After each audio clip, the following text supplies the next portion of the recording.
today with Julia and myself, Julie, and in Rocky River. And today Julia is showing us some of the renovations she made in her house along with her hubby, who's not with us today, but Larry, definitely a big part of it. He did all the work. He did all the work. Yeah, she's got the visions. Yeah. Both of them actually are super cohesive on this. I've seen their stuff before and their homes. The one in, let's see, was it Virginia? Virginia. Your last one, yeah. That was a mid-century modern, and this is so different, but we just try to go with the style of the house and just try to optimize that. So in Rocky River, we're close to the lake here. This neighborhood is so cute and lots of different home styles. But yeah, this home was sort of I wouldn't say historic, but sort of some of the old finishes. So I think it's 1940s. Yeah, 1940s. Yep, you're right.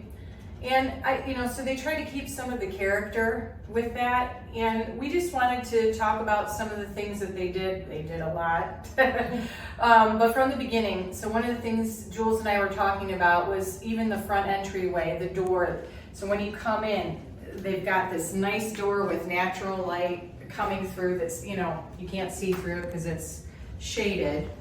Yeah, it gives you the privacy, but we're bringing the light in. This is a north-facing house. And so you get that nice north-south light, and we wanted to bring in as much as we could. It was kind of dark. I don't know if you remember. I do. A lot of browns, very dark, a lot of closed off walls. This actually was not here when we moved in. This was a solid wall. So even just opening this up and having the light streaming through from the door just kind of brings light throughout the house. So any place we could open up and bring in some light, that definitely changed everything, I think. And I know that you remember, your viewers can probably relate, we passed on this house because it just wasn't, it was fine. Every house is fine for its owner, but it wasn't our style. You were talking about natural light coming in. So when you open that up too, that's your side door that also has a like window. A glass window, yes. Yeah, glass wherever you can, just opening up anything you can. And this area here by the stairs was closed off too, correct? You opened up the wall there? Yes, I believe there was yeah, a wall coming down maybe. I know he opened it up a little bit just to bring that light in. Yeah. Anything we could do to not make it feel closed off and dark. And basically all this trim you see on the walls, Larry did all that. Yes, the fireplace, this is a favorite of a lot of people because you don't often see a fireplace in a dining room, but this used to be the living room in the original house. So when we made it the dining room, there was a fireplace over here, which we removed to put this opening. And then we just kind of did this modern stone fire feature, I guess you would call it. It's not a real fireplace, but it's the gas. You can light the gas, and we just put candles in there. Yeah, that's so nice. And they made this clearly into the dining room because they put an addition onto their house, which we're going to see momentarily. And one of the things that Julie and I were talking about as we got here was, so all of the flooring they did is oak flooring throughout. Yeah, and tell us about why, like what you were talking about with the transitions and such. Oh, my favorite thing when I go in to look at a house is I like to see flooring throughout the whole floor with no transitions, no tile in this room, wood in this room. I know some people like it. That's just my personal preference, and I feel like that's one of the biggest investments you can make when you're going and looking to where to spend money. Consistent hardwood flooring throughout, I think, is a big seller when you want to put something in that buyers are gonna like. I do too, and I'm big on consistent flooring, period, whether there's transitions or not. But one of the things that it creates the makes it bigger. It looks bigger. Yep, yeah, exactly. Breaking it up, yeah. So why don't we go? So head into, and you can see she's got an accent wall in here. Yeah, that's Sherwin-Williams Pewter Green. I like that color. Yeah, I do too. Sherwin-Williams Pewter Green. There you go. It's good green tone. So in the dining area, this was the dining area. You can see my husband built in a nice big island with stools. So we have additional eat-in kitchen seating, put some lighting in. And as we were mentioning, this is where the house used to end. So this opening was the back of the house. So it was just kind of a small rectangular shaped house. And I think just by putting in this new addition that we can walk into, really just changed the whole feeling of the house from kind of like an apartment size house to a larger open layout. And so you can see you'll see from the original pictures, the whole house is brightened up anyway. But this area being all new, we were talking about even just some of the character. Well, clearly he put the trim molding up, which makes a big difference. But even the windows, like even the windows with the sills on them that are a little bit larger, just those little things make a difference. And all your window trim around the windows, and like you said, the high trim ceilings. is a big thing, I think. Just like if you can, doing the nice custom wood trim just really adds something to a house. Yeah, and you also have a feature wall where your TV is too. Is that a wood? Is that Yes, gas? that is not. That's actually a fake fireplace. It's just kind of another feature flip-on fireplace that we added in. It's nice in the winter. You can just turn that on. It actually does give off heat, but it's just for ambiance. Very nice. And again, this wall is kind of trendy. This is probably the trendiest thing in this house, and we just figure when the trends change, you could change this feature wall. But this kind of, I don't know what you call it, this square trim is kind of it's almost like a coffered wall. Yeah, yeah. And he did this. It's real wood that he pieced by piece. Did a really nice job. And then the beam up top. That's a real wood beam up there. Although I see people are doing the faux beams. I've never seen one in person, but Oh, that one's a real one, huh? This is real. Yeah. Awesome. And then they also did 2 doors in the back. So the one thing about this house is there is no lack of natural light coming in, which is nice in Cleveland area for winters when you need some light. Yes. Oh, and we did add a powder room.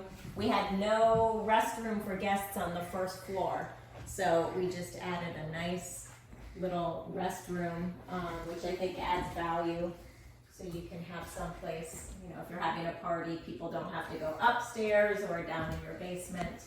Yeah, agreed. Just tiny, but something if you do an addition, it's worth adding in if you don't have that. So what do you think, Julia, the big, pitfalls or things that you guys experience that somebody should know ahead of time or, to research before they start on a big project? The main one that you and I were talking about is finding the right builder, and that can be challenging. We've worked with a lot of contractors because we did a garage, we did a driveway, we did this, and they also put a basement in under this, so it's a full basement.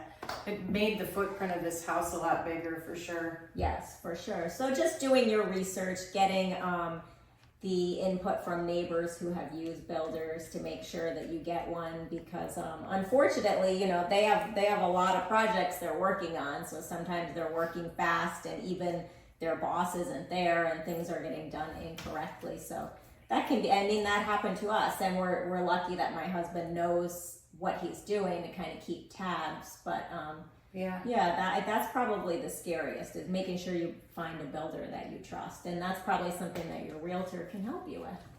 Yeah, we definitely have a few that we know are good or not so good. Yeah. Now in here, with the ductwork, did you have to change your furnace or anything like that? Or were you able to? I think so, because it's only one room. I think they kind of tied things in, and that bathroom ties into the kitchen plumbing. Oh, gotcha. Because the sinks the right refrigerator and all of that is right behind. So that worked out. Now, some of the other things they changed on this house, you'll see the outside is siding. Yeah, we changed the siding. Yeah. What else on the outside? You did a stamped concrete patio. Yes, in the front and in the back, and the new garage, because the old garage was one of those tiny single garages, so we upgraded that. You know, we came in below our budget. I remember we talked to you about that. Rather than buying a house that was $200,000 more, we went lower than our budget and then kind of just planned to do this, to Over expand and over time. And I actually prefer it that way because then you get to do what you want to do. I mean, it does take patience because you have to wait for, you can't just snap your fingers. You have to wait for all of this stuff to happen, but then you get what you want. You buy a property in a neighborhood you like, which is what we did, and you get to slowly make it what you want it to be. Now, did you look anywhere for inspiration?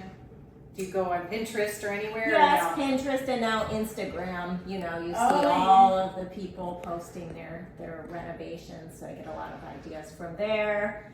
I don't know, sometimes the ideas just revolve around like one thing, a piece of furniture you like, and then you just start building out from there. Yeah, which is something funny. That's funny you say that, because being a real estate agent, sometimes people will ask me, do you want this? Do you have a need for this? And much to my husband's demise, or he's like, yeah, no, stop bringing things home. But because I've done that, sometimes I'll decorate around something. Yes. It's weird, you know? Yeah. Sometimes I don't have an idea what I'm going to put in the room until I have that piece of something, and I'm like, this is going to go in here, and this and is then it gonna all go. just kind of comes together, I think. Yeah. But And it's just a very warm, comfy house. And we were talking about the floors. The color of the floors it's not super dark, espresso. It's not the blonde wood. It's just a classic color. So when you rehab, that's a nice thing to do, is just kind of stick to some of the basics. Obviously, you want your own touch. yeah, because truthfully, I really like the look of that bleached out, the light Scandinavian floors. Yeah. But that just really doesn't go with a 1940s colonial house. So sometimes you're safer just staying somewhere classic in the middle, especially if you're thinking about what will buyers want when you go to sell the house. Right, and that's another thing too. Yeah, if you're looking to sell down the road, I think these guys might be here a little bit, but if you are gonna sell probably within 5 years, Yeah, you the better trends go just to keep something, changing. yeah. Yeah, probably every 5 years. Yeah. We're on to something different. Yeah. So, well, anything else you can think of that you'd want to say? My decorating tip is plants, as you can see. When you don't know what to put in a space or a corner and it looks blank and cold, put a plant in there. I think I have like 30 plants, which they're adding up. 30? Oh I don't my know, gosh. because I have little ones. They take a while to water, but the plants are my decorations in some cases, and it just kind of like, I feel like it's peaceful, classic. So, and even if you go with nice looking fake plants, if you're looking for a decorating tip, if you have that wall in your house and you're like, this looks blank, Yeah. add a potted plant or a potted tree. Great idea. When I took staging classes, that was the one thing that they said, and anytime I'm showing houses, somebody will say, this house is so cozy, and I'm like, it's the plants. The plants, It yeah, is. you bring in the nature Yeah. and the peacefulness. And they said even green, so just the color green, guys. Yeah. Well, that's another tip. Yeah, you can see we go with a lot of black and white in our decorating, but then we add pops of color, and the green is a pop of You green. do, yeah, green in a couple places. Yeah, so. like one, a feature wall, or this one's blue. So add in your color, but maybe don't make all your walls red if you think you're gonna possibly be reselling anytime soon. Good idea. Well, that's about it for today. Thanks, guys, for joining us, and thank you, Julia. Thank you. And Gordy. Yeah. The happy dog. We appreciate you joining us. Thanks a lot.